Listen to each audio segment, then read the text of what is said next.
Hey everybody, so I'm here in Napa. I think I'm in downtown Napa? Yes, I'm in downtown Napa.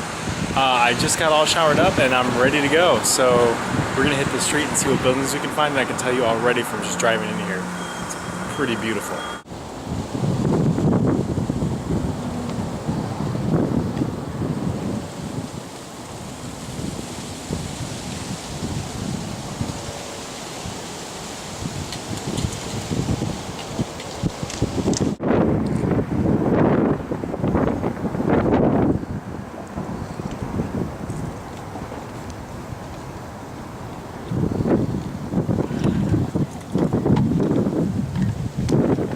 There's actually a lot of art in Napa. It's actually shown everywhere. I mean, everybody owns a piece of art somewhere. The coffee shop that I went into, they have art pieces from local artists all over the walls, and it's like that in almost every shop. In fact, I'm actually in front of an art gallery right now, but next to the art gallery are restaurants, and all the restaurants have art pieces all over them.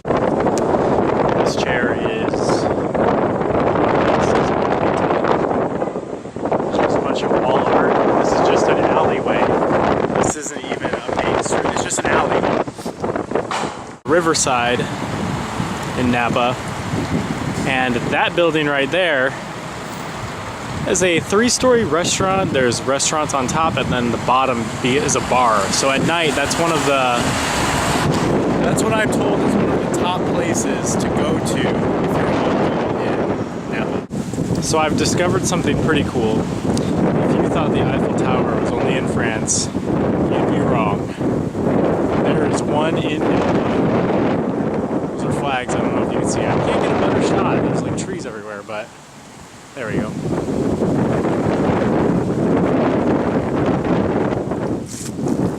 In addition to being an easy place to travel to, I also found that parking is really accessible.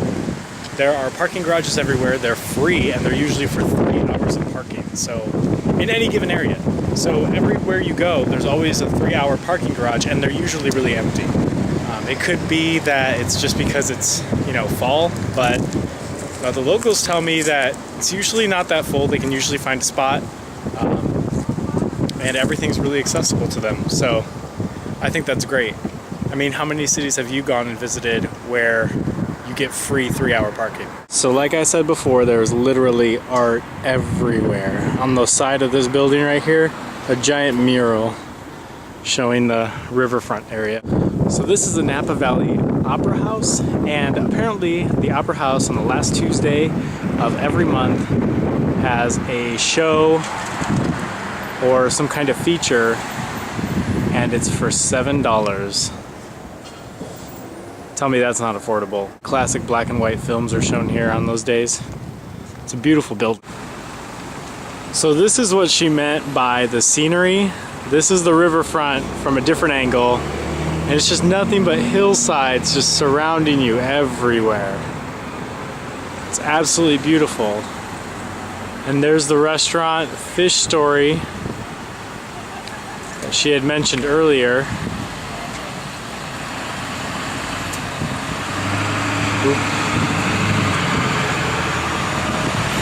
I'm gonna try to go in there and see if I can talk to somebody. So I just got done at Fish Story. Of course, most businesses around here are a bit camera shy, but they do change their menu they change their menu daily. And in the hallway into the dining area, there's actually a wall of fish stories. It's stories of people catching fish and the pictures of their catch. They get there, all of their fish is brought in from San Francisco, and it's on the sustainability list, and they only use the most sustainable, safest fish to use. Everything is brought in raw, and it's cut right here inside the restaurant. So most of the street corners around this area, they have signs up by the intersections that tell you what restaurants, salons, companies are where. And also, another interesting fact is that I have only heard Crazy Gangsta Rap playing one time since I've been here out of a car. So I didn't get a whole lot. I only got that interview with Raina. But I did talk to a lot of people. Okay, so here's how Napa went. Napa was great. It was really beautiful. There are so many things that you can do without having to spend a lot of money.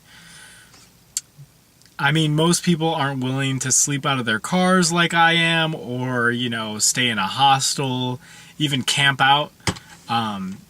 Camping would be another good idea. There's actually a campground right by downtown. It's probably only like 10 minutes away, 10-minute drive, and considering that there's 3-hour parking everywhere for free, I mean, you could also do that. I think it's like $10 if you want to camp, but if you bring like an RV, it's like $35.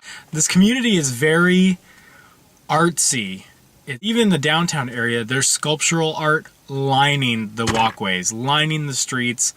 There are paintings in every shop that belong to some artist. In fact, I met an artist at an olive oil store by a Starbucks in downtown.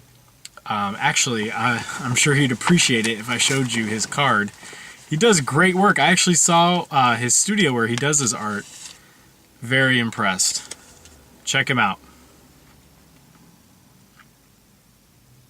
All right. So he showed me his art, how he does it, and I can only tell you how amazing it was. I also met a couple other artists that were in there. One does silk screening, the other one does painting. Fantastic, fantastic group of artists sharing that space, and I couldn't imagine something like that being anywhere else other than Napa, California. There is art, local art everywhere. This is a beautiful place, beautiful city, very inspirational. I can tell you that I hear music all day and I see paint all day and I smell and taste great food all day. So it was an overall great city. Sociable, friendly, artsy, and tasty. So be a runaway traveler, guys. Go visit Napa or stop by any other city in California. I'm going to be hitting up 10 of them. Follow me to find out where I'm going. See you guys next time.